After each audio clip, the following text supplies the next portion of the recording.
정사 후 삼국지. 안녕하세요, 닥터검씨입니다.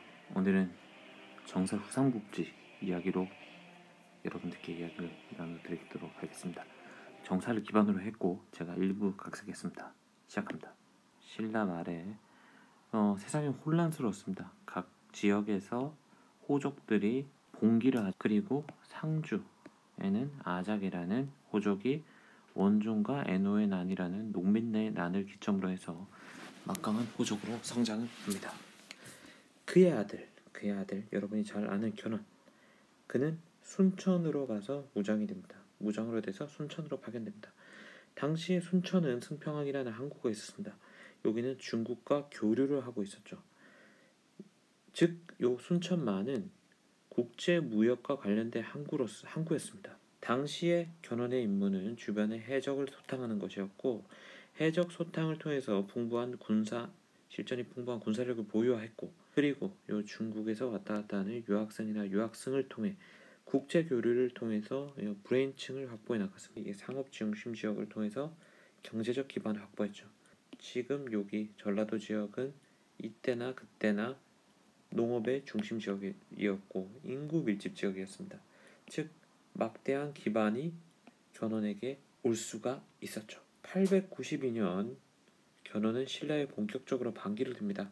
진성화 6년 기근이 심해지고 도적대가 들끓었습니다. 이때 견훤을 따르는 자가 무려 5천이나 되었다.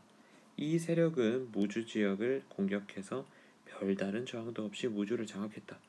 이때 백성들이 오히려 견훤을 환영했다고 합니다. 그리고 완산을 도읍을 정하고 무주를 장악하고 이때 나이 26, 당시에 5월국으로 사신을 보냈습니다. 이로 인해서 여기 해상 지역을 거의 다 견훤이 장악했다고 볼 수 있죠. 한반도 서남부 지역의 해상권을 견훤이 장악했다는 것을 국제적으로 5월국과의 외교를 통해서 과시하게 되죠. 반면 여기 또 다른 국제항구 나주가 있죠. 나주는 요 순천과 마찬가지로 또 다른 국제항구였지만은 견훤의 기반인 순천이 뜨면서 나주는 상대적으로 쇠락하게 됩니다. 대립할 수밖에 없는 구조였고, 나중에 왕건과 결탁하게 되는 이유가 여기서 이루어집니다. 그리고 아까 얘기 드렸듯이 900년에 전주를 새로운 도읍으로 정했습니다. 당시에 이 지역 사람들은 백제 사람이라는 인식이 강했죠. 과거 백제인의 영광이 신라 사람들에 의해서 짓밟혔다는 것도 알고 있었죠. 이를 알고 견훤은 백제의 부활, 의자왕의 복수를 외칩니다. 이렇게 해서 견훤의 세력이 확립됩니다. 그리고 또 다른 영웅이 하나 더 있죠. 누굽니까? 바로 궁예. 자, 궁예는 왕실의 후예라고 되어 있습니다. 왕실의 공격을 피해서 궁예는 강원도 영월까지 갑니다. 유모에게서 벗어나서 3달 살아 가서 중이 됩니다.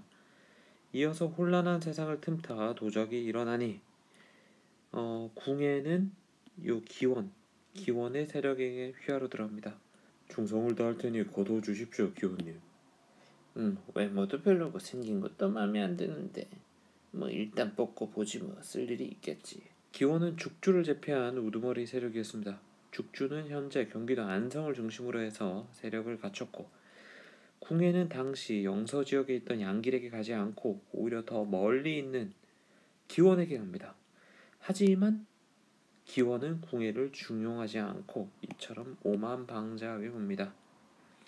궁예는 중원되지 않자 양길, 원주 지역을 기반으로 해서 크고 있던 양길의 밑으로 갑니다. 너 궁예, 왕이 될 몸인데 1년 동안 아무것도 못했다.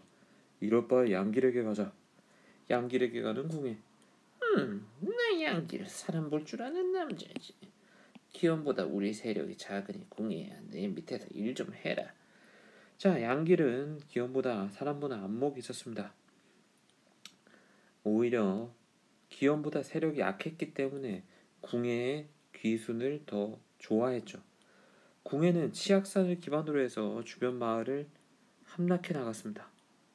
양길은 기병 600을 주는데 궁예에게 기병 600을 주는데 요 주변의 마을들을 함락해 나가서 이윽고 현재 강릉 지역인 명주까지 이릅니다. 명주에 이르렀더니 명주의 김순식이라는 호적이 궁예에게 호응을 합니다. 명주를 손에 얻은 궁예, 이때 궁예를 따르는 자가 3,500명, 600명에서 바로 3,500명으로 기하급수로 증가하게 됩니다. 자, 궁예는 무슨 생각을 하죠? 난 미륵이 될 사람이다 라는 궁예, 바로 배신을 때리고 깃발을 바꿉니다. 봉기를 하죠.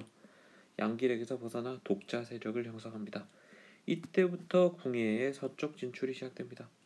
화천, 인제, 화천, 철원까지 취하고 그리고 평양 이남 폐서 지역까지 진군하게 되는데 궁예가 치고 들어오니까 당시 송악에는 누가 있었을까요? 예, 왕건의 아버지 왕룡이 있었습니다. 궁예의 세력이 너무 강성하니 바로 궁예에게 항복하고 송악을 궁예에게 내줍니다. 천원을 도움으로 삼은 궁예는 왕건에게 군사를 주어서 왕건이 남하가 시작됩니다. 왕건이 이때 20대 약관의 나이인데도 굉장히 실력을 인정받았습니다. 연천, 임강 이런 경기 북부 지역까지 장악해 나가고 이 지역을 장악해 나간 궁예는 송악으로 지금의 개성으로 천도하게 됩니다. 자, 궁예가 이렇게 강성하니 누가 요 밑에 바로 누가 있죠? 요거를 눈뜨고 볼 수 없었던 두 남자가 있었습니다. 바로 양길과 기원. 호족들도 다 궁예를 따르게 됩니다. 양길과 기원, 이 배신자 놈의 자식 용서할 수 없다. 지금은 미륵이다. 미륵이 될 남자다. 이봐 궁예, 넌 나의 부하였잖아. 나의 도움으로 빼앗은 땅 양보하게. 그럼 자네를 용서하겠네. 아직 나를 따르는 세력이 30여 개 성이 있다는 거 알고 있지? 네, 그렇습니다. 당시의 양길과 기원의 세력은 아직 그래도 궁예보다 더 막강했습니다. 따르는 성이 30여 개 성. 하지만 약간 모래알 같은 응집력을 가지고 있죠. 굳이 양길을 따르지 않고 서로 눈치 보는 분위기였습니다. 나 기원 여기서 밀린다면 우리는 끝이요. 양길 우리 힘을 합쳐서 싸웁시다. 내가 성을 지키고 그대가 요격부대를 내시오. 자, 이들의 전장 바로 지금의 안성으로 사료되는 전장 비내성입니다. 궁예가 진격해 나갑니다. 양길이 기원과 그 주변 성주들과 함께 수비를 하게 되죠. 자, 때는 음력 7월, 가을벼가 무르익은 시기. 국원 등 10개, 원주 지역 등 10개 성주들과 함께 궁예를 공격하기로 한 양길은 비내성으로 군사들을 진결시킵니다. 이 궁예놈 은혜도 모르는 자식. 그리고 이 격전지 비내성에서 일전이 벌어집니다. 기원과 양길은 일전을 준비하고 있었죠.